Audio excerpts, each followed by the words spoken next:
सूबाई additional secretary local government का कहना था कि हुकूमत मवेशी मंडियों में आवाम को तमाम सहूलियात फराहम करेगी।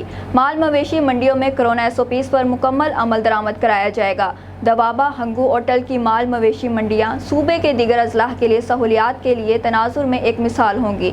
मज़ीद तफसीलात जानते हैं ज़िला हंगू में अपने नुमाइंदे जाहिदुल्लाह बंगिश की इस रिपोर्ट में। सूबाई additional secretary local government Mohammad Masood ने TMO होटल इम्तियाज़ फराचा के हमरा ज़िले इंतजामिया हंगू की तरफ से deputy commissioner captain retired Sarmad Salim की हिदायत पर कायम करदा मवेशी मंडियों का दौरा किया और कोरोना SOPs पर अमल दरामद के हवाले से इकदाम और दीगर सहूलियात का जायज़ा भी लिया और इस ज़मन में TMO को कई किस्म की हिदायत भी जारी की।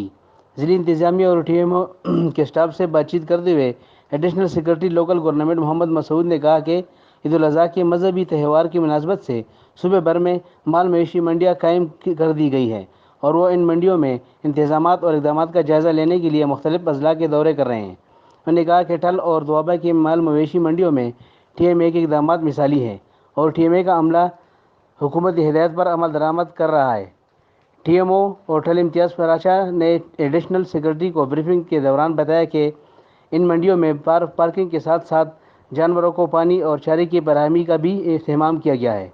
इसके अलावा कोरोना SOPs पर अमल कराने के लिए हैंड वाश सिस्टम भी बनाया गया है। इसके अलावा समाजी फासले के लिए खुसूसी इक़दाम भी किए गए हैं और माल मवेशी मंडियों में रोज़ाना की बुनियाद पर जरासीम कश अदवात से स्प्रे भी किया जा रहा है। उन्होंने कहा कि deputy commissioner Hangu captain retired Sarmad Salim की हिदायत पर कोरोना SOPs पर मुकम्मल अमल दरामद और शहरों को बेहतरीन सहूलियात फराहम करने के लिए TMA अमला मुतहर्रिक है।